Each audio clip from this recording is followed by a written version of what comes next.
வணக்கத்தை தெரிவித்துக் கொள்கிறேன். இன்றைக்கு நாமக்கல் மாவட்டத்தில் 2000 பயனாளிகளுக்கு ரூபாய் 40 கோடி ரூபாய் மதிப்பீட்டில் நலத்திட்ட உதவிகள் வழங்குகின்ற இந்த நிகழ்ச்சியில் கலந்து கொண்டு உங்களை எல்லாம் சந்திப்பதில் மிகுந்த மகிழ்ச்சி அடைகின்றேன். கல்வி, தொழில், விவசாயம் என எல்லா வகையிலும் சிறந்து விளங்குகின்ற மாவட்டம்னா அது இந்த நாமக்கல் மாவட்டம் என்பது கூடுதல் சிறப்பு. இந்த நிகழ்ச்சிக்கு கூட ஏராளமான மகளிர் வந்திருக்கிறீங்க, ஏராளமான மாற்றுத்திறனாளிகள் வந்திருக்கிறீங்க, விவசாயிகள் வந்திருக்கீங்க, விளையாட்டு வீரர்கள் வருகை தந்திருக்கீங்க. ஆகவே நம்முடைய அரசு எல்லோருக்குமான அரசு என்பதற்கு இந்த ஒரு நிகழ்ச்சியே சாட்சி. இங்கே 2000 பேருக்கு நாம நலத்திட்ட உதவிகளை கொடுக்கிறோம்னா 2000 குடும்பங்கள் பயன்பெறுகிறார்கள் என்று அர்த்தம்.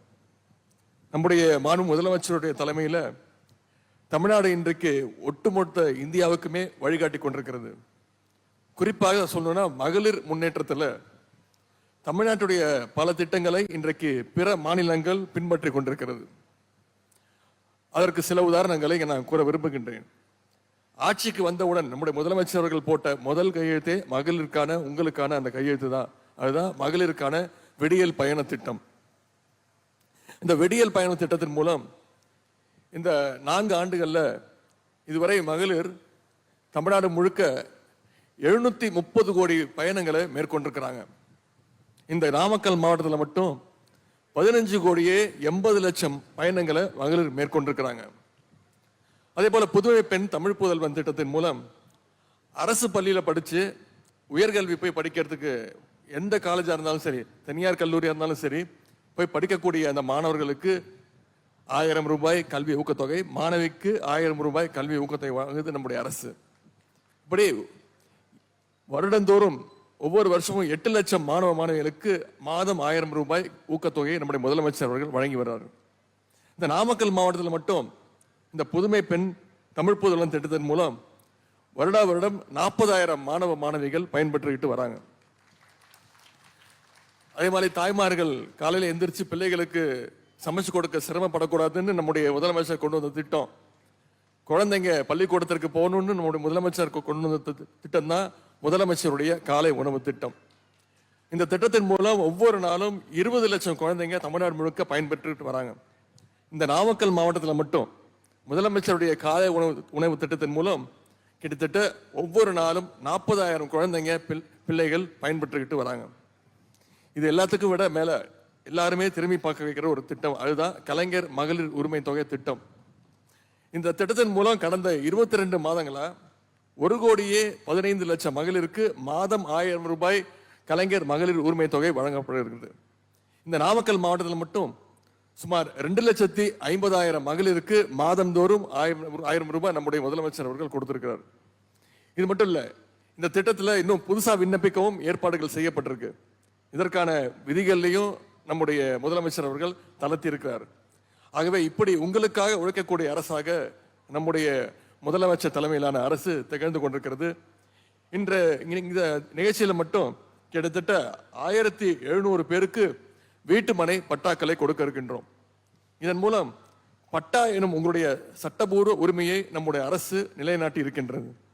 நம்முடைய முதலமைச்சர் அவர்களை பொறுத்த வரைக்கும் தமிழ்நாடு எங்கும் எல்லோருக்கும் எளிதாக பட்டா கிடைக்க வேண்டும் என்பதுதான் அவருடைய ஒரே குறிக்கோள், ஒரே எண்ணம். அதற்காக அமைச்சரவையை கூட்டி பட்டா வழங்குவதில் இருக்கக்கூடிய பிரச்சனைகளை, சின்ன சின்ன இடர்களை எல்லாம் நீக்கிட வேண்டும் என்று முதலமைச்சர் அவர்கள் உத்தரவிட்டார். அதன் தொடர்ச்சியாகத்தான் இன்றைக்கு உங்களது பட்டா எனும் அந்த கனவு இன்றைக்கு நினைவாக்கப்பட்டிருக்கிறது, உண்மையாக்கப்பட்டிருக்கிறது. இந்த நாமக்கல் மாவட்டத்திற்கென்று நம்முடைய அரசு, நம்முடைய முதலமைச்சர் அவர்கள் ஏராளமான திட்டங்களை கொண்டு வந்திருக்கிறார். அவற்றில் 1-2 திட்டங்களை மட்டும் உங்களுக்கு நினைவுபடுத்த விரும்புகின்றேன். சுமார் 200 கோடி ரூபாய் மதிப்பீட்டில் நாமக்கல் சுற்று வட்டார சாலை, முதல் முறையாக மலை கிராமத்திற்கு ரூபாய் 140 கோடி ரூபாய் மதிப்பீட்டில் சாலை வசதி, 33 ஆண்டுகளுக்கு பிறகு சேலம் மத்திய கூட்டுறவு வங்கி நாமக்கல் கூட்டுறவு வங்கியாக பிரிக்கப்பட்டது. 90 கோடி ரூபாய் மதிப்பீட்டில் ஆவின் ஹைடெக் பால் பண்ணை, விளையாட்டு மேம்பாட்டுத்துறை சார்பாக நாமக்கல், ராசிபுரம், சேந்தமங்கலம் 3 சட்டமன்ற தொகுதிகளில் முதலமைச்சருடைய மினி ஸ்டேடியம் அமைக்கப்பட உள்ளது. இப்படி இன்னும் பல நடவடிக்கைகளை முதலமைச்சர் எடுத்திருக்கிறார். இன்னும் பல சாதனைகளை சொல்லிக்கொண்டே போகலாம். அதனுடைய ஒரு தொடர்ச்சியாகத்தான் இன்றைக்கு இந்த விழா மேடையில் 90 கோடி ரூபாய் மதிப்பீட்டில் நடைபெறவுள்ள 141 புதிய பணிகளுக்கு அடிக்கல் நாட்டி இருக்கின்றோம். அதுபோல் சுமார் 12 கோடி ரூபாய் மதிப்பீட்டில் பணி நிறைவு முடிவடைந்த பணிகளை திறந்து வைத்திருக்கின்றோம். ஆகவே நாமக்கல் மாவட்டத்திற்கும் இந்த மாவட்ட மக்களுக்கும் நம்முடைய அரசும் முதலமைச்சர் அவர்களும் என்றைக்கும் துணை நிற்பார்கள். ஆகவே நீங்களும் இந்த அரசுக்கும் முதலமைச்சருக்கும் துணை நிற்க வேண்டும் என்று கூறிக்கொண்டு, இந்த அரசினுடைய திட்டங்களை நீங்கள் 4 பேருக்கு எடுத்து சொல்லி, இந்த அரசினுடைய தூதுவர்களாக, பிராண்ட் அம்பாசடர்ஸாக நீங்கள் அத்தனை பேரும் செயல்பட வேண்டும் என்று கூறிக்கொண்டு இந்த வாய்ப்புக்கு நன்றி கூறி விடைபெறுகின்றேன். நன்றி, வணக்கம்.